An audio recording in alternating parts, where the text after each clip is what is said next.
সব সাধনার আরেকটু কথা বলি, আমি জানি না এটাও তুমি বলবে কি না।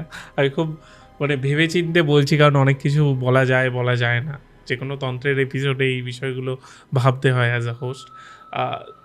যেটা তুমি আমাকে অফ ক্যামেরা বলেছো যে আহ, ওই যে চিতা সাধনা, আমার যেটা কনসেপ্ট ছিল তোমাকে বলছিলাম যে ওখানেই সব থাকে, হ্যাঁ ওখানেই হ্যাঁ হ্যাঁ হ্যাঁ হ্যাঁ, না না করে, না বাট না। সেটা নয়। তুমি অন্য একটা বিষয় বললে, সেটা কি বলা যাবে?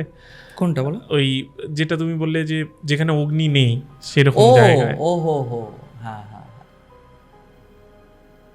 হ্যাঁ, তাহলে পরে ওইটা আর তখন চিতা সাধনার আন্ডারে থাকলো না, হুম তখন ওটা শ্মশান সাধনার আন্ডারে পড়ে গেল, ক্লাস্টারে। শ্মশান সাধনা দ্বিবিধ হয়, শ্মশান ভেদে শ্মশান সাধনা হয়। শ্মশান হয় সাগ্নিক অথবা নিরগ্নিক। সাগ্নিক শ্মশান অর্থাৎ যেখানে চিতা জ্বলে, হুম বডি আসে, বডি পড়ে, সেটা হচ্ছে সাগ্নিক শ্মশান। তার প্রয়োগ, তার অধিকারী, তুমি যেমন বললে না যে প্রত্যেকটা তন্ত্রের ইয়েতে ওইটাকে ভাবতে হয় কতটা বলা যাবে কি হুম যাবে না। সবার আগে তো সাধকদের এই জায়গাটা ক্লিয়ার করা উচিত যে তন্ত্রের পুরোটাই অধিকারে চলছে। কে কোন জিনিসের অধিকারী, কে অধিকারী নয়। তোমাকে যদি আজকে কোনো জিনিসে বলা হয় তুমি এর অধিকারী নও, তার মানে এটা তোমাকে বলা হচ্ছে না যে খুব অপমান, একদম নীচ মানুষ তুমি এটার জন্য, এরকম নয় ব্যাপারটা। তোমার জন্য নয় ওটা, তোমার জন্য ওটা নয়। যেমন আজকে তুমি একটা পার্টিতে গেলে কি তুমি খুব সুন্দর করে একটা শাড়ি পরে যাবে? যাবে না। যত্ন করে একটা ধুতি পরলে, তাহলে কি শাড়ি খুব খারাপ জিনিস হয়ে গেল? নয়, ওটা তোমার জন্য নয়, ওটা তোমার জন্য নয়। এবারে সাগ্নিক শ্মশানেরও অধিকারী আছে, নিরগ্নিক শ্মশানেরও অধিকারী আছে। সাগ্নিক শ্মশান মানে যেখানে চিতা জ্বলে, যেখানে অগ্নি আছে। নিরগ্নিক শ্মশান হচ্ছে যেখানে কোনো দিন চিতা জ্বলেনি অথচ ডেড বডি আসে, লাওয়ারিস বডি আসে, ফেলে দেওয়া হয় ওই শ্মশানে। নিরগ্নিক শ্মশানে। সাগ্নিক শ্মশানে মানুষ যায়, মানুষ তো এখন পার্ক ফার্কও বানানোর দুঃসাহস করে দিচ্ছে শ্মশানের চারপাশে, কিনা সে শ্মশানের উন্নয়ন করছে। ভাই মানুষ, তুই তোর উন্নয়ন কর, শ্মশানের উন্নয়ন করতে হবে কি নাই তোকে? শ্মশান শেষ পর্যায়ের জায়গা, তুই ওটাকে পার্ক বানিয়ে উন্নয়ন করছিস। ধৃষ্টতা মনুষ্যের, ধৃষ্টতা শ্মশানের উন্নয়ন করছে। সাগ্নিক শ্মশানে তবুও মানুষ ভয়ে হলেও, ভক্তিতে হলেও, উচ্ছৃঙ্খলতাতে হলেও যায়, যেতে সাহসও পায়। নিরগ্নিক শ্মশান শুনেছিলে এর আগে না, কখনো? আমি শুনিনি। তুমি যখন বললে তখনই আমি বললাম যে আমি কিন্তু এই ব্যাপারটা শুনিনি। আমি ইনফ্যাক্ট জানিও না যে এটা আদৌ আছে, কোথায় আছে আমি জানি না। এটা তো বলে দিলে পরে বাওয়াল হয়ে যাবে। হ্যাঁ, না আমি অন ক্যামেরা জানতেও চাইছি না। আমি বলবোও না, হ্যাঁ আমি বলবোও না হ্যাঁ। ওই জিনিস কোথায় আছে। বাংলাতে আছে। আছে? হুম, আচ্ছা, অফ এক, ক্যামেরা শুনবো। আমি তাও বলবো না। ও আচ্ছা, ঠিক আছে, ঠিক আছে। বাংলার মধ্যে আছে, আমাদের ওদিকে তো আছেই। আচ্ছা। মানে জগদম্বাকে ওনার চরণে প্রত্যেক দিন ঘুম থেকে উঠে এটার জন্য আলাদা করে আমি থ্যাংক ইউ আর প্রণাম জানাই যে মা আমাকে পুরুলিয়ায় জন্ম দিয়েছো। ওটা বঙ্গের মধ্যে থেকেও বঙ্গ নয়, আর্যাবর্তের মধ্যে পড়ে যায়। ওখানে বেদও ক্রিয়াশীল, ওখানে তন্ত্রও ক্রিয়াশীল, সব আছে ওখানটাতে। এনিওয়েজ, নিরগ্নিক শ্মশান হচ্ছে যেখানে বডি আসে, জাস্ট ফেলা থাকে। আর খুব যে একদম নির্জন জনমানবহীন এরিয়া ওইটা, সেটাও না, লোকজন থাকে। একটু দূরে দূরে লোকে ঘর দৌড় করেছে, বাড়ি ঘরও আছে, সব আছে। Even থাকে কি সামনে করে? তুমি যে প্রসেসটা বলছো, বডি তো হয়ে যায় ওদের ওইখানে, ওদের ওটা অভ্যেস হয়ে গেছে। অভ্যেস হয়ে যায়। কিভাবে যে ওরা ওইটা করে নেয় কেন? আমাদের ওখানে বেশ 2-3খানা আছে, সবগুলো সামনে একটা করে খুব সুন্দর সুন্দর চায়ের ঝোপড়া আছে। একটা তো আমাদের ওখানে আছে যার সামনে খুব সুন্দর ভাবরা বানায়। ভাবরা জানো কি জিনিস? না না। আমাদের পুরুলিয়ার একটা বিশেষ তেলে ভাজা ওটা, আচ্ছা, মানে জিলিপির মতো, কিন্তু বেসন দিয়ে করে। একটু বড় হয়। না, এমনি চপের আচ্ছা, সাইজের। আচ্ছা, আচ্ছা। হ্যাঁ, ওটাকে ভাবরা বলে। পুরুলিয়ার লোকের স্টেপল খাদ্য ওটা, আচ্ছা। ভাবরা ভাজা, ভাবরা। আচ্ছা, তো ওইখানে তুমি যাবে, বসবে, তো বসে নিয়ে পরে দেখবে যে ওখানে মানুষজন আসছে সন্ধেবেলাতে, সুন্দর বসছে, আড্ডা ফাড্ডা দিচ্ছে, চা খাচ্ছে, ভাবরা বানাচ্ছে, ভাবরা খাচ্ছে, সব করছে। ইভেন আড্ডা দিতে ওখানে বেশ কিছু বুড়ো সন্ধেবেলায় এসে জোটে নিয়মিত। তার মধ্যে একটা গাড়ি এলো, ওখানে লোকরা এতটা ইয়ে, হ্যাঁ কোথাকার বডি, হ্যাঁ ওইখানে মরেছে, হ্যাঁ যা ফেলে দে, নামালো, ফেলে দিল, চলে গেল। হুম। মুহূর্তের মধ্যে বেশ কিছু বক ওখানে উড়ছিল, যে বকদের দেখে পরে কবিরা কবিতা লেগে, ওই যে আকাশের গায়ে দূরের বলাকা উড়ে যায়, সে বকরা নেমে এলো। নতুন বডি, বেশ পরীক্ষা নিরীক্ষা করে খুবলাতে শুরু করলো।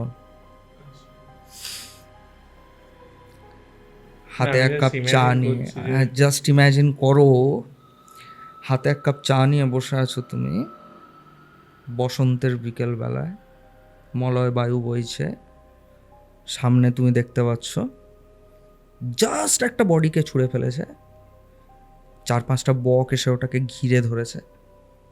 কাক, শকুন, এসব ভয়ঙ্কর ভয়ঙ্কর পাখি যারা এইসব জিনিসের জন্য বদনাম, তারা নয়, বক এসেছে, খুব লাগছে।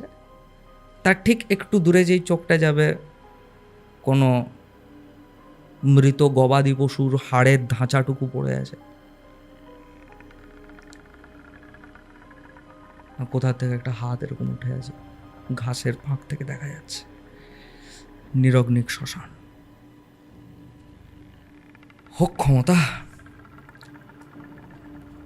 সব সাধন, চাও করো। তুমি ওখান থেকে বডি তুলে নিয়ে পরে যদি বলো যে আমি ওটার উপর বসবো, কেউ বাধা দেবে না, কেউ বাধা দেবে না, কেউ আটকাতেও আসবে না তোমাকে। ইভেন ওইখানে সাধকরা বহু বছর, বহু যুগ ধরে যাতায়াত করছে, মানে কয়েকটা ফ্যামিলির কয়েকটা এরকম ছেলে আছে যারা সাধকদের এই কর্মে সহায়তা করে। তুমি গিয়ে নিয়ে পরে বলো যে, অবশ্যই মানে একদম ওপেন, একদম গর্ব করে, একদম বুক পিটে তো তুমি এরকমভাবে বলতে পারো না আমার একটা বডি লাগবে না, ইউ ক্যানট ডু দ্যাট। ওটা শালীনতারও ভঙ্গ করে। বাট হ্যাঁ, যদি তুমি করো তাহলে পরে ওরা তোমার কাছ থেকে জানতে চাইবে তোমার কীরকম বডি দরকার, এনে দেবো। দিয়ে ওরাই ওখান দিয়ে বার করে দিচ্ছে। হ্যাঁ, তুমি গেলে ওই সুপার মার্কেটের মতো বেছে নিলে যে এই বডিটা না, ওই বডিটা, কিচ্ছু না, এত দূর অবধি তোমাকে ভাবতেও হবে না। তুমি জাস্ট ভাবো যে তুমি ওই শ্মশানের চৌহদ্দির বাইরেটায় দাঁড়িয়ে আছো, তুমি ওটা দেখছো চোখের সামনে, তোমার চোখের সামনে একটা প্রান্তর, ধুধু প্রান্তর, তোমার চোখের সামনে একটা ধুধু প্রান্তর, সেখানে মৃতদেহর স্তূপ পড়ে আছে আনঅ্যাটেন্ডেড। প্রথমত দেখবো কি ওখানে দাঁড়ানোটাই তো কঠিন, ওই হ্যাঁ, গন্ধ। এবারে এইটার এই ধরনের জায়গা ভারতবর্ষে এক্সিস্ট করে, বাংলার বুকে এক্সিস্ট করে, আর খুব দৃঢ়তার সঙ্গে বলছি আজ পর্যন্ত 2026 সালে দাঁড়িয়েও এই জায়গাগুলো যেহেতু এক্সিস্ট করে, আজকে এই দেশ টিকে আছে। এই দেশের সার্বভৌমত্ব এখনো খণ্ডিত হয়নি। এই জায়গাগুলোর তেজ এবং শক্তি মনুষ্যকে রক্ষা করছে, এখানের অধিষ্ঠাত্রী দেবতাগণ রক্ষা করছে, তাই জন্য আমরা আছি। দেশটা, জগৎটা, পৃথিবীটা, মানুষকে, তার জীবনযাত্রাকে কে চালায়? মানুষ না, কখনোই না, মানুষ তো চালাই না, বিভিন্ন দেবতার কৃপাতে চলে। আর যেসব দেবতাদের আমরা নাম জানি না তারাই প্রত্যক্ষ ইনভলভ থাকেন। আর যে দেবতাদের নাম জানি তাদের দায় পড়েছে আমাদের মতো ইনডিসিপ্লিন মানুষদেরকে সেবা করতে। আমাদের কাজ ওনাদের সেবা করা। এই শ্রীমদ্ ভাগবতমে একটা লাইন আছে না, যে দেবতা পশুপালন করবার মতো তোমার পেছনে দণ্ড নিয়ে ছুটে বেড়াবেন না, উনি তোমার মধ্যে প্রথমে শুভ বুদ্ধির জাগরণ ঘটাবেন, বাকিটা তুমি করবে। শ্রীমদ্ ভাগবতমের কথা। এই যে দ্বিবিধ শ্মশান, সাগ্নিক এবং নিরগ্নিক শ্মশান, এই দ্বিবিধ শ্মশানের ক্রিয়ার মাধ্যমে অধিকারী ভেদে মনুষ্য ধীরে ধীরে সব সাধনার অধিকার প্রাপ্ত হয় এবং কৃতার্থ হয় যদি গুরু কৃপা থাকে। সব সাধনা, এই যে তুমি যে বিষয়টা বললে, আমি প্রথমত বলছি তোমাকে, অফ ক্যামেরাও বলছিলাম যে আমি প্রথমবার জানলাম এই বিষয়টা, এর আগে জানতাম না যে এইরকম একটা বিষয় হয়। আর এই সাধনাটা রাত্রিবেলাই হয় আশা করছি। হ্যাঁ, হ্যাঁ। এত মৃতদেহের মাঝখানে কোনো সাধক ওই মৃতদেহের ওপরেই তো বসে, হ্যাঁ, বসে কিভাবে সাধনা করে? কিছু না, জব করে পাতি, প্লেন জব করে। আমি মানছি যে সে এতগুলো যে কটা স্টেপ তুমি বললে সেগুলো পার করে এসেছে, আমি মানছি সেগুলো আলাদা রকমের ছিল, এটা তো সম্পূর্ণ আলাদা।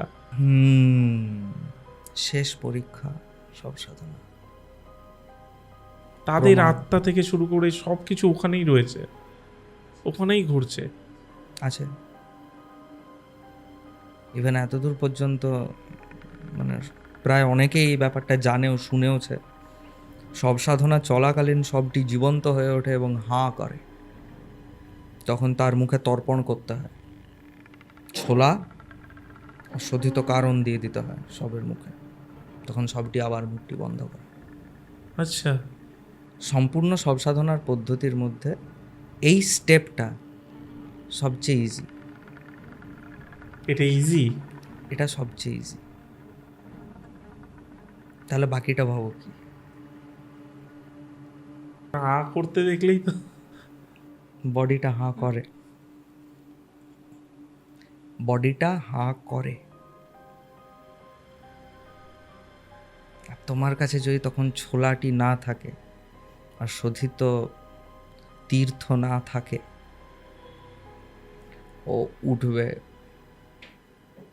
তোমাকে নিজের ওপর থেকে ফেলবে,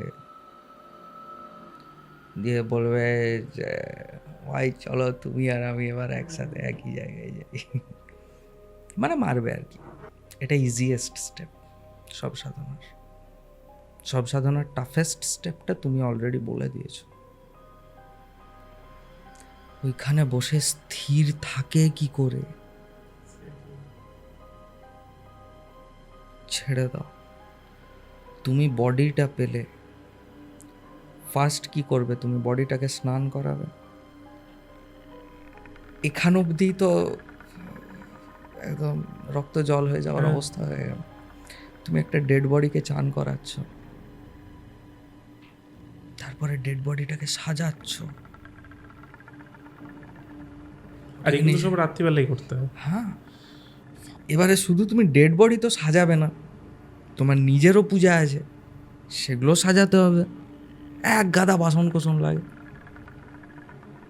তার সঙ্গে ফুল লাগবে, চন্দন বাটতে হবে, পুজোর সময় যা যা করতে হয় সবই করতে হবে। করো, তোমার সামনে বডি রাখা আছে। আরো শুনবে?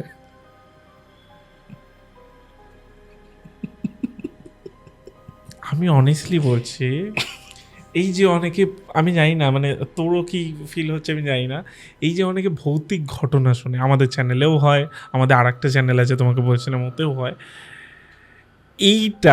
এটা তো জাস্ট একটা আলোচনা, এটা সব সাধনা নিয়ে আলোচনা, এটা তার থেকে 100 কি 1000 গুণ স্কেয়ারি।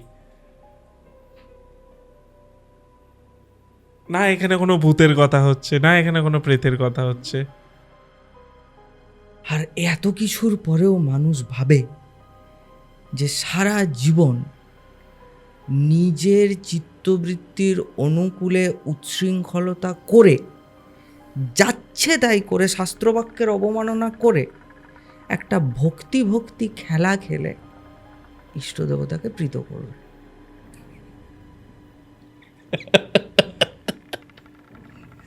করো, ওয়েলকাম টু ট্রাই। আমরা যেটা শুনছি আজকে সেটা সত্যি আমি তো শুনিনি, আশা করছি আমার অডিয়েন্সও কোনোদিনও শোনেনি। তুমি একটা মানে মিডিলে একটা ব্রেক হলো, তুমি একটা বলছিলে যে বেস্ট কেস সিনারিও কিছু একটা বলবে, ওটা যদি বলো। দেখো, সব সাধনা করতে সাধক বসেছে, বডি জেগে উঠেছে, দিয়ে পরে হাঁ ফাঁ করছে, তুমি তাকে কিছু দিচ্ছ না, তর্পণ দিচ্ছ না, সে সামনে উঠে বসে গেছে। এটা বেসিক, এটা একজন সাধকের জন্য হ্যান্ডেল করা ইজিয়েস্ট। এটা কঠিন ব্যাপার নয়। মোস্টলি মানুষের যে ধারণাটা যে সব সাধনাতে বডি উঠে বসে যায়, বাবারে ভৌতিক ভূত প্রেতের, এটা বেসিক। মানে সাধকদের জন্য কীরকম হয় যে ও খুব কষ্ট করে, ধরো বডি তো আর রোজ দিন পাওয়া যায় না, ও জগদম্বা জোটাবেন তবে পাবে। সে পেয়েছে, সে সব সাধনা করতে বসেও যে সব হাও করে না, উঠেও বসে না, তার তো মন খারাপ হয়ে যাবে। হ্যাঁ ভাই, কিছুই হলো না, তাহলে কি সব সাধনাটা হলো না?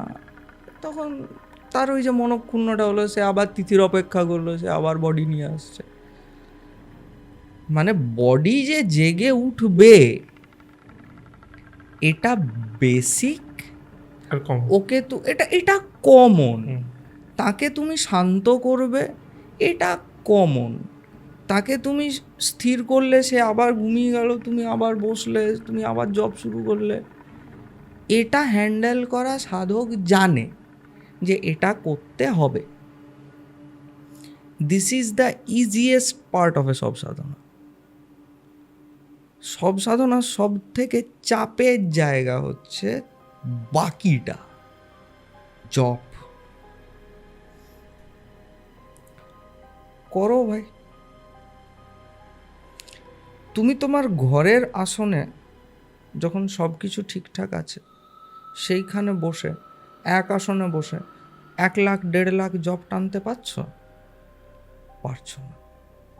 খুব কষ্ট করে ট্রেনিং নিয়ে নিজেকে সেইভাবে প্রস্তুত করে নিজেকে কতটা গ্রাইন্ড করে তুমি পারছো। এখন তুমি এক দিনে 1 লাখ জপ করছো, ঠিক আছে, তার জন্য একটা সময় লাগছে, 4.5 ঘন্টা, 5 ঘন্টা, 6 ঘন্টা তুমি টানা জপ করছো ঘরে আসনে। বডির ওপর বসে 5.5 ঘন্টা জপ।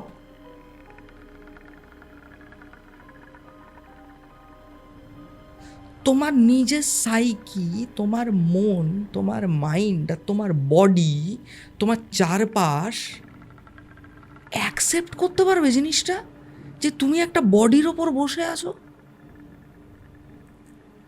আমি তো কোনো খুব গুহ্য, কোনো গোপন, কোনো রহস্যের কথা বলছি না তোমাকে, এটা খুব বেসিক কথা। সব সাধনায় সাধক বডির ওপর বসে জপ করবে, এটাই তো ঘটনা। কিচ্ছু লাগে না। পুরুষচন্দ্র রত্নাকর, তুমি কিনতে যাও, তোমাকে জিজ্ঞেস করবে না তোমার কত দূর অধিকার হয়েছে। এই তো ঘটনা। পারবে? কেউ পারবে?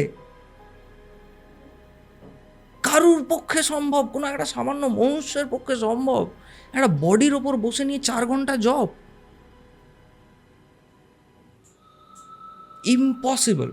ইম্পসিবল ব্যাপার। It's next to impossible.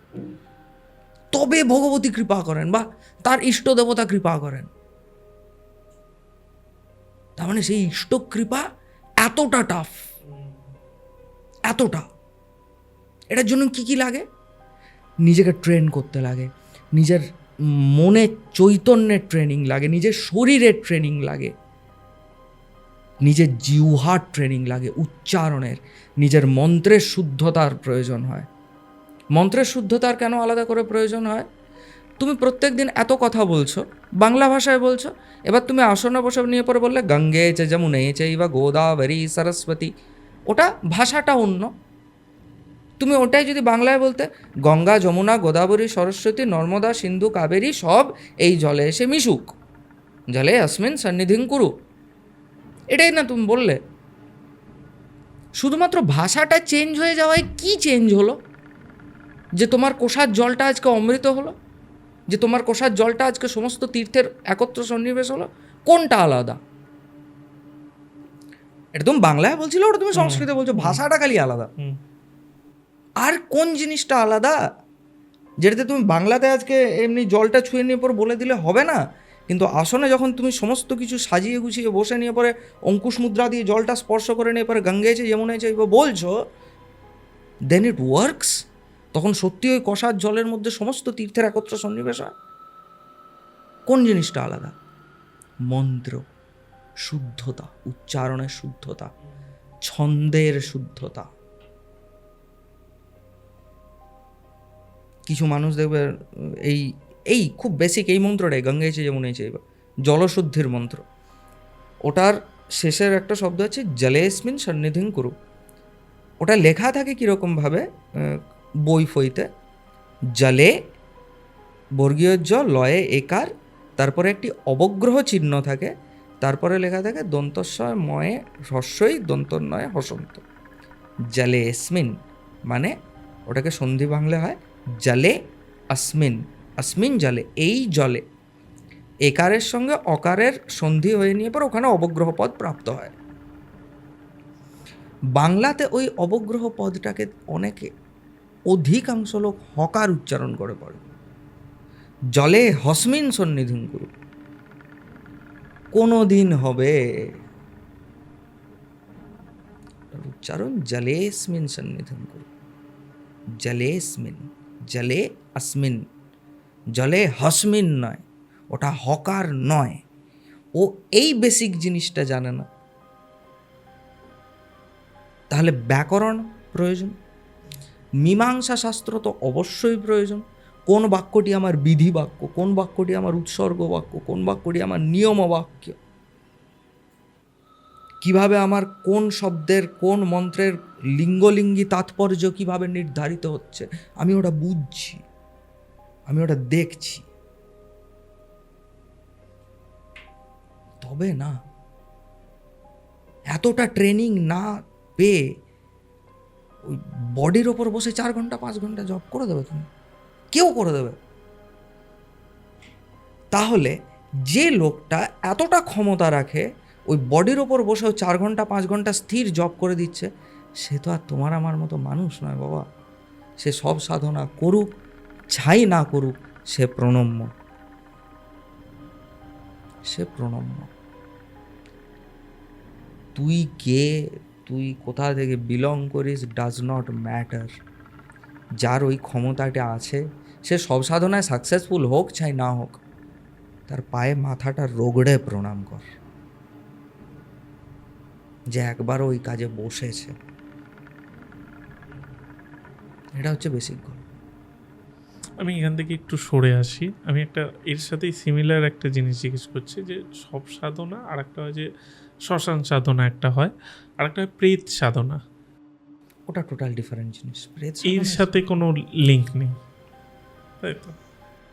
প্রেত সাধনার মাধ্যমে কি এই যে মানুষ মানে এক একজন সাধক এসে বলে বা এক একজন তান্ত্রিক বলে যে প্রেতকে কাইন্ড অফ ওই কবজা করে রেখেছে, এটা কি সত্যি? I am not gonna answer that. আচ্ছা আচ্ছা, এরকমই বিভিন্ন আরও ক্লিপস পাওয়ার জন্য, আরও বিষয়ে জানার জন্য আমাদের এই চ্যানেল ইউটিএস ক্লিপসকে অবশ্যই সাবস্ক্রাইব করুন।